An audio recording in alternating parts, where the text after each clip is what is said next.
Et bien ouais, en direct de la Grande Motte chez Outremer, on est dans la salle d'accouchement en fait, où We Explore, notre catamaran de 60 pieds, donc qui est un 5X, le grand modèle de la gamme Outremer, va toucher l'eau le 5 mai. Et sa particularité, c'est d'être, on amène la mer en terre, la terre pardon, en mer, parce que c'est 1 hectare de lin qui va prendre la mer.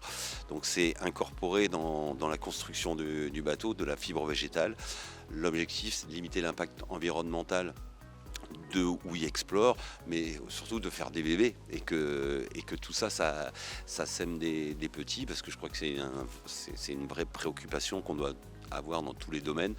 Moi, ça me touche particulièrement dans mon métier de coureur au large, parce que on parle de sauver l'océan, mais faut surtout se retourner. C'est dans le sillage qu'on fait des saletés, donc c'est à terre que tout commence. Donc ce symbole d'être sur du lin, sur de la fibre cultivée à terre, une fibre qui a besoin de l'eau de la mer pour pousser, il est là. Donc ensemble, avec les équipes Outremer, on prépare tout ça.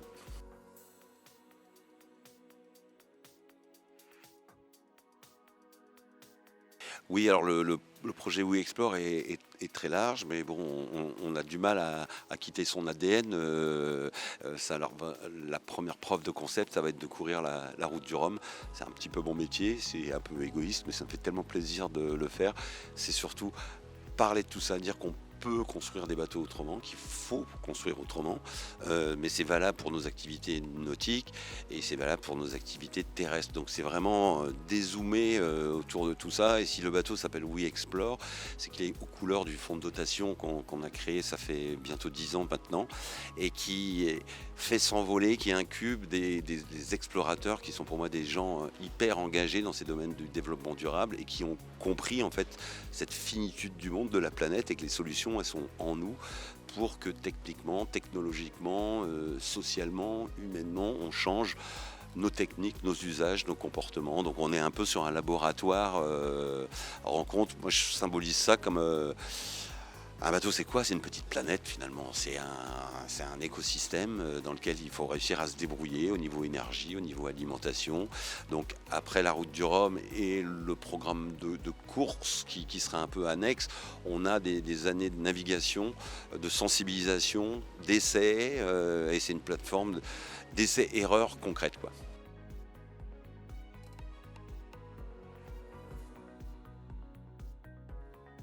Oui, alors le lin, la fibre végétale d'une manière générale, mais le lin est un très bon client, on va dire, parce que il a de bonnes caractéristiques mécaniques. C'est une herbe qui est très intelligente, on va dire, et qui peut concurrencer la fibre de verre. La fibre de verre qui compose, alliée à de la résine, le matériau la grande majorité des bateaux. Et le challenge ici chez Outremer, en fait, c'est de faire We Explore comme ses prédécesseurs, parce que c'est le numéro 34, et c'est de le faire comme ses frères, mais pas tout à fait. Donc on est venu avec nos équipes Kéros à insuffler l'idée à Xavier Desmarais et toute l'équipe, dire, et si on faisait le même, mais un peu différent. Donc c'est très compliqué techniquement dans un chantier qui est rodé à des pratiques. Donc on est bien conscient de mettre un peu le bazar dans une chaîne bien huilée. Mais le résultat, je crois, va être super. Et quant aux avantages du lin, effectivement, on va prendre 1 m² de lin, ça va être 5 à 10 fois moins énergivore à construire qu'1 m² de fibre de verre. Le lin qu'on va mettre dans la coque, dans le pont de We Explore, donc c'est un terrain de tennis grosso modo, il va stocker du carbone, et en ce moment stocker du CO2, on est tous contents. Si jamais ce lin, on doit le déconstruire un jour, mais c'est un bateau qui va être solide et qui va naviguer longtemps, mais un jour, en incinération, ce lin pourra servir comme une bûche dans le poêle, on va dire. Alors que la fibre de verre, il faut lui rajouter du carburant pour en faire un déchet ultime. Sans compter que ce lin, plutôt qu'il parte en Chine pour nous revenir au bout d'un tour du monde sous forme de vêtements, on a peut-être des filières courtes à développer sur nos territoires qui sont en plus hyper compétents dans le monde du composite. Donc le lin technique a forcément un avenir. Donc le gain de CO2 et le gain pour la planète, il est à toutes les échelles. C'est en tous les cas ce qu'on va s'appliquer à faire ensemble avec les équipes Grand Large Yachting et les équipes Kéros, de faire l'analyse de cycle de vie du bateau, de sa construction et de toute sa vie d'usage ensuite. parce que ces chiffres-là, faut bien qu'on les c'est comme les bilans comptables, les chiffres, c'est pas toujours, digeste, mais il faut bien qu'on vive avec ça si on veut vivre tranquille sur notre petite planète dans les quelques années à venir.